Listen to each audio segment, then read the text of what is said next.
Panel speaker గారికి హృదయపూర్వక ధన్యవాదాలు అవకాశం ఇచ్చినందుకు. యావత్ తెలంగాణ మాదిగ జాతి పక్షాన, మా పసి గుడ్డల పక్షాన, మా యువతరం పక్షాన, మా కష్టజీవుల పక్షాన వేలాది సంవత్సరాలుగా అణగబడి అణిచివేయబడి విముక్తి కలిగించిన రాష్ట్ర ముఖ్యమంత్రి వర్యులు రేవంత్ రెడ్డి గారికి నా జాతి పక్షాన హృదయపూర్వక ధన్యవాదాలు తెలియజేస్తా ఉన్నా. నిజంగా అదేవిధంగా ఈ సబ్ కమిటీకి చైర్మన్గా ఉన్న గౌరవనీయులు ఉత్తమ్ కుమార్ రెడ్డి గారికి, గౌరవనీయులు శ్రీధర్ బాబు గారికి, గౌరవనీయులు దామోదర్ రామనరసింహ గారికి, సీతక్క గారికి, పొన్న ప్రభాకర్ గారికి, షమీమ్ అఖ్తర్ గారికి ఈ సభ ద్వారా నేను హృదయపూర్వక ధన్యవాదాలు తెలియజేస్తా ఉన్నాను. నేను ఎలా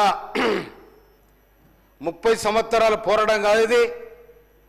అంతకుముందే అగ్రకులాలు కావచ్చు, ఎవరైనా కావచ్చు, సంస్కరణ బాధలు మాదిగలు ఈ విధంగా అణచివేయబడుతున్నారు, అస్పృశ్యతకు గురి అవుతున్నారు. కాబట్టి వీళ్ళను కూడా సమాజంలో కలపాలని చెప్పి తెలంగాణ సాయుధ రైతాంగ పోరాటంలో ఆరుట్ల రామచంద్రరెడ్డి గారు యాదగిరి గుట్టను మాదిగలు ముట్టొద్దనే ఒక సిస్టమ్ ఉంటే అందరు తీసుకుపోయి గుళ్ళదోలి దేవుని మొక్కిచ్చే సందర్భం. నిన్న మనం ఒక గొప్ప నాయకునికి తెలుగు విశ్వవిద్యాలయం పేరు పెట్టుకున్నాం, సూరవరం ప్రతాపరెడ్డి గారు.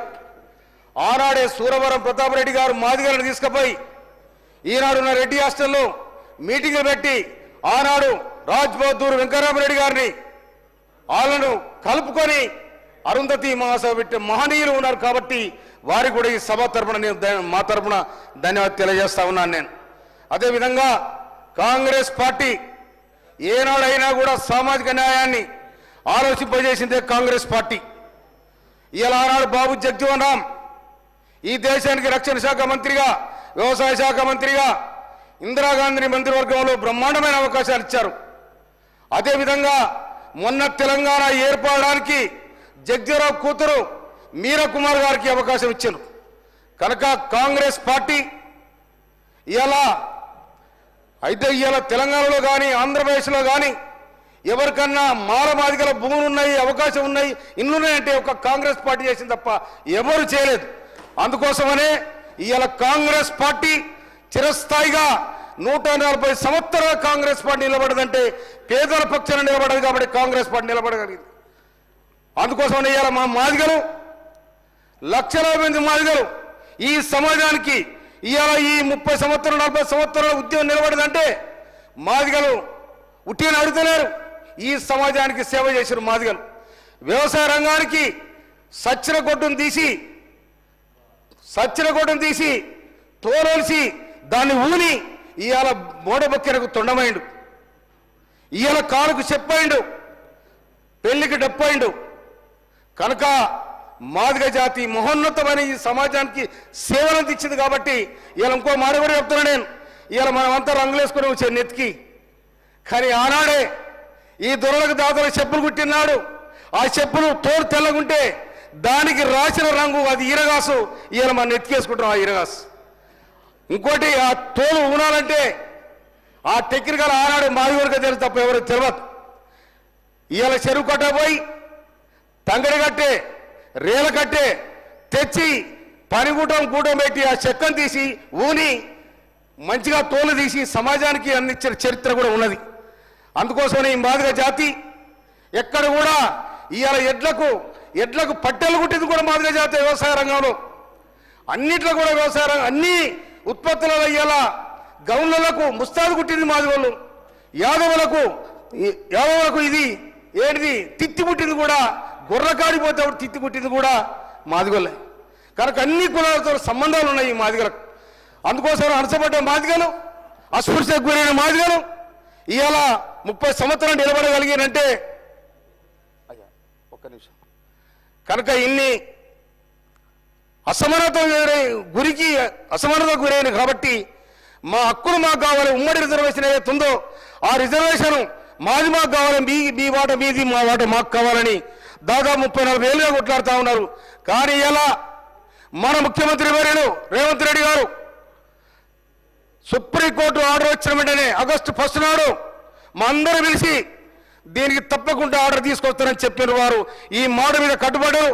9 నెలల్లో 30-40 ఏళ్ళుగా జరిగిన పోరాటం ఈ 9 నెలలకు పూర్తి చేసిన ముఖ్యమంత్రి గారికి, రాష్ట్ర మంత్రివర్గానికి నేను హృదయపూర్వక ధన్యవాదాలు తెలియజేస్తా ఉన్నా.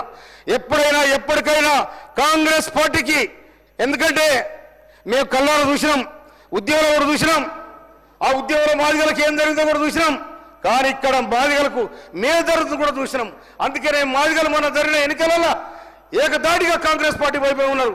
అది ఆలోచించిన ఇవాళ డిక్లరేషన్ 2018లో రాహుల్ గాంధీ డిక్లరేషన్ అన్నిటి కూడా పరిగణలో తీసుకొని కాంగ్రెస్ పార్టీ సామాజిక న్యాయం చేయాలని చెప్పి డాక్టర్ బిఆర్ అంబేద్కర్ రాసిన రాజ్యాంగాన్ని పొందుపరిచి దాన్ని సవరించి తప్పకుండా ఈ మాదిగలకు, మాదిగ ఉపకులాలకు న్యాయం చేయాలని చెప్పి చేసిన రాష్ట్ర ప్రభుత్వానికి, ముఖ్యమంత్రి రేవంత్ రెడ్డి గారికి నేను మా జాతి పక్షాన, మా రాజరాజ్యం పక్షాన, మా మాదిగ ఎంపీల పక్షాన ఇంకొక మాట కూడా చెప్తా ఉన్నా. నేను మాన సోదరులు కూడా మనం చేస్తున్నా, మీరు సహకారం చేసినందుకు మీకు నా హృదయపూర్వక ధన్యవాదాలు తెలియజేస్తాం. అన్నదమ్ములా కలిసి ఉందాం. ఇలా మనకు ఎందుకు పంచాది? ఎందుకంటే మీరు కొంత చదువుకున్నారు, ఎందుకంటే మీకు ఆంధ్రకు, ఆంధ్ర వాళ్ళు బ్రిటిష్ వాళ్ళు అక్కడ ఆంధ్ర వాళ్ళు లేరు కాబట్టి ఒక్క నిమిషం అయిపోయింది.